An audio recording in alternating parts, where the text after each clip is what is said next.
जो लोग उसमें इन्वॉल्व हैं मुझे लगता है कि उनकी पहुंच बहुत ऊपर तक है, इसलिए वहां की सरकार ने भी जो है इस पे ध्यान नहीं दिया पहले, या तो उसको लीपापोती करने का प्रयास किया उसने। बर्खास्त करो, बर्खास्त करो, बर्खास्त करो। भय मुक्त एक कमरा तो इतना तो सरकार दे सकता है। इतने बड़े मेडिकल कॉलेज में इतने लोगों के रहते हुए अब एक मतलब कमरे में उसका हत्या होता है, उसका रेप होता है, ये कितने बड़ी शेम है सरकार के लिए। जब से मैंने ये चीज़ सुनी और मेरे जितने भी कोलीग्स हैं उनसे भी हम बात करते हैं, दिन रात मन में यही रहता है और बहुत डिस्टर्ब्ड है हम लोग इस बात के होने के बाद से। मुझे कहते हुए शर्म आ रहा है कि हम इस देश में रह रहे हैं और एक महिला रात में या दिन में मतलब चल नहीं सकती रोड में सुरक्षा के साथ, तो ऐसे देश का इंडिपेंडेंस मनाने में या कोई चीज़ मनाने में क्या ही मतलब इज्जत है। Will this stop? कितना बड़ा सवाल है ये सर, ये बहुत बड़ा सवाल है, हमारे लिए नहीं, आप सभी के लिए, पूरे देशवासियों के लिए ये बहुत बड़ा सवाल है। कितना कुछ बदलाव हुआ 2012 के केस के बाद, अब ये निर्भया 2 आया है, अब इसके बाद हो सकता है कि आप लोगों ने ही लिख कर रखा है कि आगे कौन, तो ये कब तक चलता रहेगा? लोगों की रूह कांपे और थर्राए ये सोचते वक्त कि हम ऐसा एक्ट करेंगे, उनका कैस्ट्रेशन कर देना चाहिए। बेटी बचाओ बेटी पढ़ाओ, बेटी तो पढ़ ली, बची क्या? नहीं बची ना। बड़ा ही हास्यास्पद है कि ममता जो उस सरकार की उस राज्य की मंत्री हैं वो खुद प्रोटेस्ट कर रही हैं। इसका मतलब क्या है कि वो खुद ही अपने राज्य में सुरक्षित नहीं है। वो किसके लिए प्रोटेस्ट कर रही हैं? वो सिर्फ ये सब ढकने का कार्यक्रम हो रहा है और कुछ नहीं। मेरी 5 साल की बच्ची है, मुझे उसके लिए डर लगता है कि मैं उसको आगे कहाँ और किस तरह भेज पाऊंगी अगर ऐसे ही चलता रहा तो। नमस्कार, आप देख रहे हैं इंटरनेट की आवाज़ और मैं हूं आपके साथ सत्यम मिश्रा। जब हम आप तक इस खबर को पहुंचा रहे हैं तब तक आप कोलकाता के आरजीकर मेडिकल कॉलेज में हुई घटना को लेकर 2-4 हो चुके होंगे। तमाम समाचार पत्रों और टीवी चैनलों के माध्यम से आरजीकर मेडिकल कॉलेज की विभत्स घटना आप तक पहुंच चुकी होगी। इस घटना ने न सिर्फ मानवता को शर्मसार किया बल्कि एक बार फिर से 2012 निर्भया कांड की याद दिला दी। वही निर्भया कांड जिसने पूरे देश को शर्मसार करके रख दिया था, एक बार फिर से कुछ उसी तरीके की घटना कोलकाता के आरजीकर मेडिकल कॉलेज में 9 अगस्त को घटी, जिसके बाद पूरे देश के डॉक्टरों में रोष व्याप्त है और वो लगातार अपनी मांगों को लेकर सरकार के सामने प्रदर्शन कर रहे हैं। तमाम सारे माध्यमों से अपनी आवाज़ को आप तक पहुंचा पा रहे हैं ताकि आपको ये विचार करने का मौका मिले कि कब इस रेप जैसे जघन्य अपराधों को रोका जा सकेगा। इसी के साथ आज गोंडा के भी तमाम सारे डॉक्टर लामबंद हुए हैं और सड़कों पर उतरकर प्रदर्शन कर रहे हैं। डॉक्टर साहब, क्या नाम है आपका? मैं डॉक्टर ओएन पांडे, वरिष्ठ सर्जन, SCPM हॉस्पिटल गोंडा। 2012 के बाद एक बार फिर से उसी तरीके से घटना सामने आई है, इतनी विभत्स घटना, क्या कहेंगे कितना कुछ बदला तब से लेकर अब के समय में? देखिए, कुछ नहीं बदला। इस तरह की घटनाएं पहले निर्भया कांड में हम लोग देख चुके हैं, फिर ये इस डॉक्टर के साथ ऐसा घटना हुई और इस तरह की घटनाएं हो रही हैं। इसके लिए हमारा अनुरोध है सरकार से कि इसके लिए सख्त से सख्त कानून बनाया जाए ताकि इस तरह की घटना करने से पहले आदमी की रूह कांपे कि इस तरह की घटना को अंजाम ना दे पाए।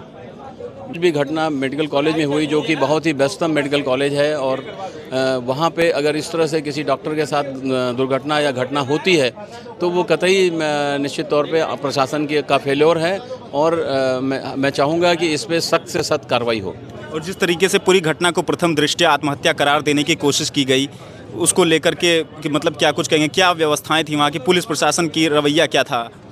नहीं, निश्चित तौर पे वहाँ पे जो पुलिस प्रशासन का रवैया था वो बिल्कुल गलत था और जो लोग उसमें इन्वॉल्व हैं मुझे लगता है कि उनकी पहुँच बहुत ऊपर तक है, इसलिए वहाँ की सरकार ने भी जो है इस पे ध्यान नहीं दिया पहले, या तो उसको लीपापोती करने का प्रयास किया उसने। अब जाकर जब CBI लगी है तब कुछ तथ्य बाहर आ रहे हैं। मुझे लगता है कि इस पे अब कुछ जानकारी, जो लोग इन्वॉल्व हैं, बड़े लोग भी इन्वॉल्व हैं, उनका भी कुछ पर्दाफाश होना चाहिए इससे। क्या कुछ मांग की है आज आपने? मांग यही है कि जितने लोग भी इसमें इन्वॉल्व हैं और उन सबको जल्द से जल्द पकड़ा जाए और उनको सख्त से सख्त सज़ा दी जाए ताकि इस तरह की घटना करने से पहले आदमी 10 बार सोचे और इस तरह की जो घटनाएं हैं उनकी पुनरावृत्ति ना हो पाए। मैम, आपका क्या नाम है? मैं डॉक्टर अनीता मिश्रा हूँ, गायनेकोलॉजिस्ट, गोंडा मेडिकल सेंटर। जी, किस तरीके से इस पूरी घटना को देख रही हैं? आप एक महिला हैं, कैसे सेफ्टी महसूस कर रही हैं आप कि एक डॉक्टर के साथ जब इतनी बड़ी घटना को अंजाम दे दिया जा रहा है? जी देखिए, जैसे सर ने बताया ये चीज़, ये रेप वाला कांड बहुत से हो रहे हैं, निर्भया कांड भी हुआ था। बस हमारा ये है कि क्योंकि वो डॉक्टर थी, इस तरीके से ना देखा जाए। एक महिला होने के नाते उसका इतना बीभत्स मतलब हत्या भी कर दी गई, उसके पहले उसका रेप भी किया गया। तो एक इस तरीके से जस्टिस दिया जाए कि जिसमें ये सब सबूतों को मिटाना। देखिए 100% श्योर है कि इसमें प्रशासन, पुलिस, सरकार इन्वॉल्व है, नहीं तो आरोपियों को क्यों इतना सपोर्ट दिया जा रहा है। हम चाहते हैं कि जैसे भी निर्भया कांड में फांसी दिया गया था आरोपियों को, इस कांड में भी जल्द से जल्द आरोपी को पकड़ के उसको फांसी का सजा दिया जाए। अदरवाइज क्या होता है कि 30 साल की उम्र तक हम लोग पढ़ के एक डॉक्टर बने हैं और हम क्रीम मतलब इंटेलिजेंस से देखा जाए cream of the society doctor होता है। इतना मेहनत करके पढ़ लिख के आगे बढ़ के 48 घंटा ड्यूटी करके हम सरकार से ये निवेदन करते हैं कि सरकारी हॉस्पिटल में और सरकारी मेडिकल कॉलेजों में ऐसा एक व्यवस्था दे कि एक लेडीज सर्जन या लेडीज डॉक्टर जब शारीरिक तरीके से सुस्त होने पर 48 घंटे एक रेस्ट करने के लिए भयमुक्त एक कमरा तो इतना तो सरकार दे सकता है। इतने बड़े मेडिकल कॉलेज में इतने लोगों के रहते हुए अब एक मतलब कमरे में उसका हत्या होता है, उसका रेप होता है, ये कितने बड़ी शेम है सरकार के लिए और उस मेडिकल कॉलेज के प्रशासन के लिए। और उस कॉलेज का प्रिंसिपल इतना एक गैर जिम्मेदारी का एक स्टेटमेंट देते हैं। ये सब दिखाता है कि कितने लापरवाही से मतलब सब प्रशासन काम कर रहा है। तो हम चाहते हैं कि उसका जल्दी से जल्दी आरोपियों को पकड़ा जाए और उनको कड़ी से कड़ी सजा मतलब फांसी दिया जाए। ये अगर फांसी का सजा देंगे तो आगे आरोपियों को एक भय रहेगा कि इस तरह के कांड पर करने के पहले वो 100 बार सोचेगा। डॉक्टर कितना सेफ्टी महसूस करेंगे इस घटना के बाद? बिल्कुल, मुझे कहते हुए शर्म आ रहा है कि हम इस देश में रह रहे हैं और एक महिला रात में या दिन में मतलब चल नहीं सकती रोड में सुरक्षा के साथ। तो ऐसे देश का इंडिपेंडेंस मनाने में या कोई चीज़ मनाने में क्या ही मतलब इज्जत है। तो मैं चाहती हूँ कि इस तरीके का रेप कहीं पे भी हो, हमारे डॉक्टर के साथ हुआ वही नहीं, कभी भी इस तरीके से हो उसका सजा एक ही रखा जाए, वो फांसी। इस तरीके से अगर सख्त होकर के हर एक रेप आरोपी को सजा दिया जाए तो कल एक दिन ऐसा आएगा कि कोई भी आदमी सोचेगा अगर छेड़ने के लिए भी महिला को। भैया क्या कुछ कहेंगे इस पूरी घटना पर? आज आप लोग प्रदर्शन कर रहे हैं, क्या कुछ बदला है निर्भया के बाद? भैया बदला कुछ नहीं है, जो चल रहा है वैसे ही चल रहा है, कुछ बदला ही नहीं है। जो लड़कियों के साथ पहले होता था वो अभी भी हो रहा है, लेकिन उसके एक्शन में कोई सरकार कोई कदम नहीं उठा रही है। हम बस इतना चाहते हैं कि हमारे या किसी भी घर के लड़कियां या औरतें निकलें तो सेफली घर जाएं। सेफली अगर डॉक्टर भी हैं, डॉक्टर लोगों का इलाज करता है, उनको जीवन दान देता है। अब डॉक्टर नहीं बच रहे हैं। When will this stop? कितना बड़ा सवाल है ये? सर ये बहुत बड़ा सवाल है, हमारे लिए नहीं, आप सभी के लिए, पूरे देशवासियों के लिए ये बहुत बड़ा सवाल है। वहाँ की सीएम खुद ही आके रोड पे आ रही हैं, उन्हीं की गवर्नमेंट है, वो खुद कुछ नहीं कर पा रही हैं। मेरा नाम डॉक्टर ज्योत्सना शुक्ला है और इस घटना को लेके मैं बहुत परेशान हूँ और मैं ये विचार कर रही हूँ कि हम लोग क्या वास्तव में हमारा देश आज़ाद है? क्या हमारे देश में महिलाओं के प्रति कोई सख्त के साथ जो दुर्व्यवहार हो रहा है उसके प्रति कोई सख्त कानून है? तो मैं सिर्फ प्रशासन से ये चाहूँगी कि और सेंट्रल मिनिस्ट्री से चाहूँगी कि कुछ ऐसे सख्त कानून बने ताकि महिलाएँ सुरक्षित रहें, डॉक्टर सुरक्षित रहें और हम उसी जज्बे से फिर डेली काम कर पाएँ और डॉक्टरों में कार्य का भय ना रहे। डॉक्टर जो है कोई भी मरीज़ देखने से पीछे ना हटे।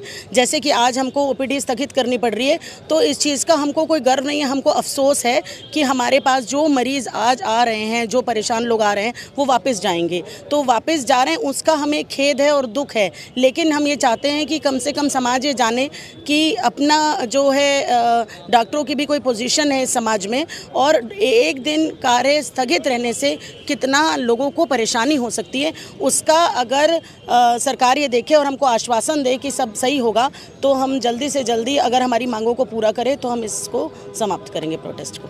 लगातार रेप की घटनाएं घटती रहती हैं, क्या कुछ बदल रहा है समाज में? कितना कुछ बदलाव हुआ 2012 के केस के बाद? अब ये निर्भया 2 आया है, अब इसके बाद हो सकता है कि आप लोगों ने ही लिख कर रखा है कि आगे कौन, तो ये कब तक चलता रहेगा? ये जब तक चलता रहेगा जब तक कि डॉक्टरों के लिए, महिलाओं के लिए, डॉक्टरों के लिए, बच्चों के लिए कुछ अच्छे कानून नहीं बनते और ये तब तक चलता रहेगा जब तक कि जो अब इस बर्बरतापूर्वक जिन्होंने ये कार्य किया है उनको अगर ऐसी सख्त सज़ा मिले कि लोगों की रूह कांपे और थर्राए ये सोचते वक्त कि हम ऐसा एक्ट करेंगे, उनका कैस्ट्रेशन कर देना चाहिए। जितने भी लोग हैं उनको जिन्होंने ये कार्य किया है उनको किसी लायक नहीं छोड़ना चाहिए और समाज में ऐसे कृत्य ना करने के लिए एक डर मौजूद हो जाना चाहिए उन क्रिमिनल लोगों में जिनके ये सोच गंदी है। घटना घटित हुई है कोलकाता के आरजीकर मेडिकल कॉलेज में, उसके लिए कौन जिम्मेदार है? इसके लिए पूरी तरह से प्रशासन और हमारा समाज जिम्मेदार है, जो कि हर कदम पे औरतों को अपने से कमतर समझता है, हर समय उन पे हावी होने की कोशिश करते हैं। ये कभी नहीं होना चाहिए। आप औरतों को समान अधिकार देते हो, कहते हैं कि वो भी बराबरी के अधिकार हैं, वो भी आपके बराबर के नागरिक हैं, तो आप उसको क्यों नहीं हक देते हो? आप उनके लिए क्यों नहीं सुरक्षित माहौल पैदा करते हो? कहते हो बेटी बचाओ बेटी पढ़ाओ, बेटी तो पढ़ ली, बची क्या? नहीं बची ना। तो आगे से हम मतलब सिर्फ हमारे प्रोफेशन के लिए नहीं, हर प्रोफेशन में जो भी लड़की जो भी औरत आगे निकलती है उनकी सेफ्टी का जिम्मेदारी समाज को लेना पड़ेगा। इस घटना के पहले भी तमाम सारी ऐसी घटनाएं सामने आई हैं।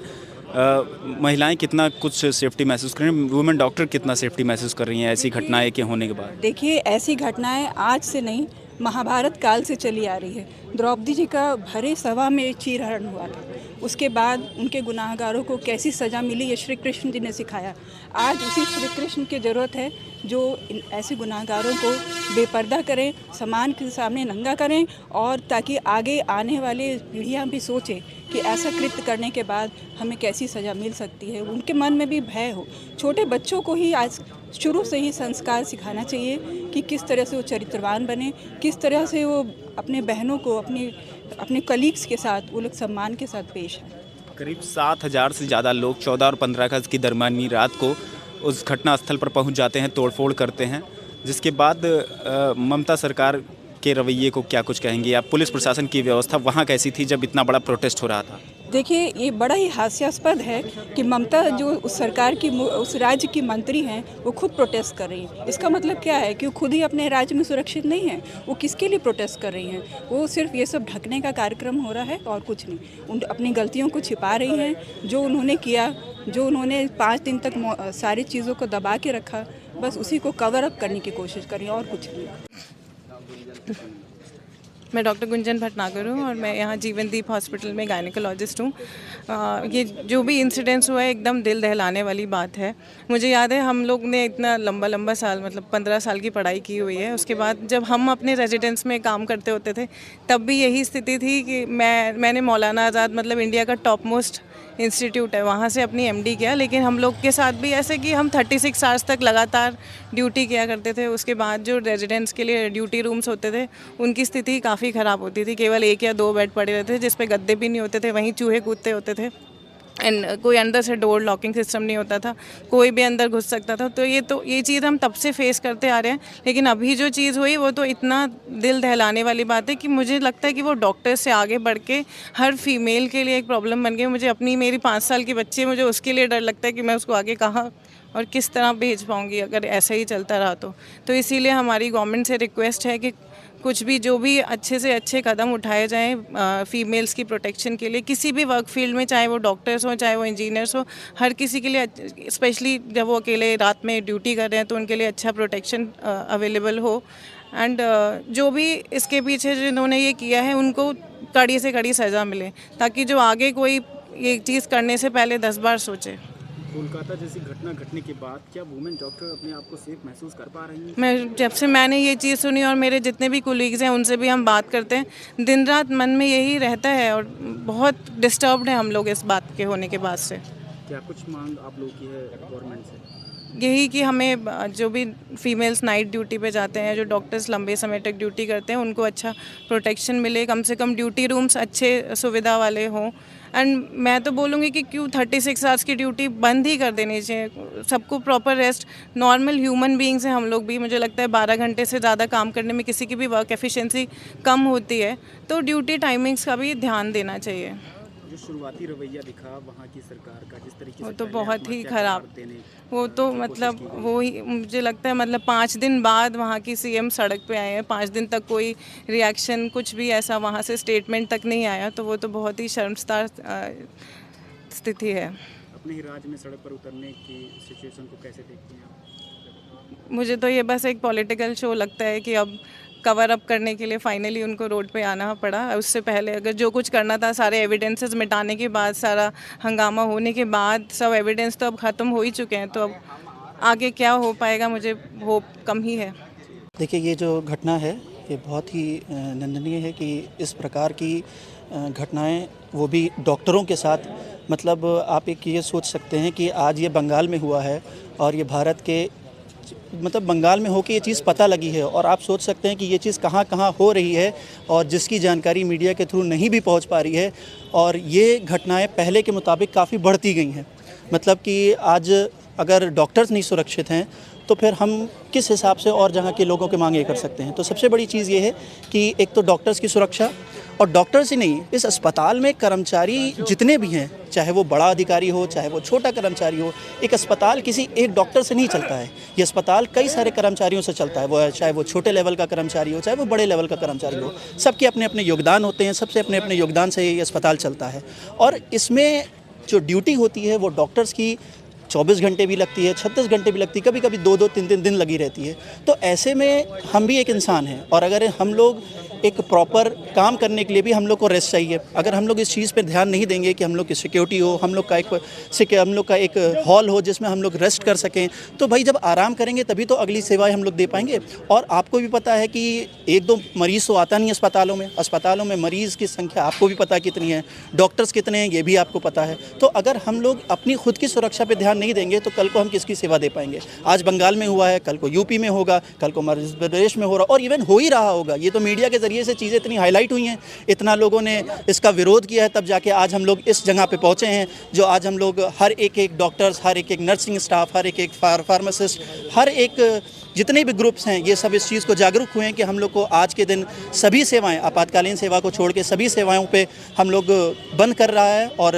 जितनी भी ओपीडीज़ हैं, सभी प्राइवेट सेक्टर के भी जितने भी डॉक्टर्स हैं, जितने भी डायग्नोस्टिक सेंटर हैं, सब लोग मिलकर इस चीज़ का विरोध कर रहे हैं। और ये एक मार्च जो भी किया गया है ये बहुत ही शांतिपूर्वक मार्च है। सिर्फ एक सिंबल देना था, एक मैसेज जाना था समाज को कि ये जो घटना आज एक डॉक्टर के साथ हुई है ये किसी के साथ भी हो सकती है। मतलब अगर एक छोटा नागरिक सुरक्षित नहीं है तो डॉक्टर्स कहाँ से सुरक्षित होगा। तो यहाँ तक कि सुरक्षा की बात है तो चाहे वो डॉक्टर्स ही नहीं, समाज का कोई भी हो, समाज की कोई भी लड़की हो, समाज का कोई भी लोग हो, सबकी सेवा, सबकी सुरक्षा बहुत ज़रूरी है। और अगर आज ये सुरक्षा अभी इस चीज़ पे काम नहीं किया गया तो आने वाले वक्त में हमें नहीं लगता ये घटना कम होगी और बढ़ेगी ही, अगर इस पर कोई ना कोई कठोर ठोस कार्रवाई ना हुई तो।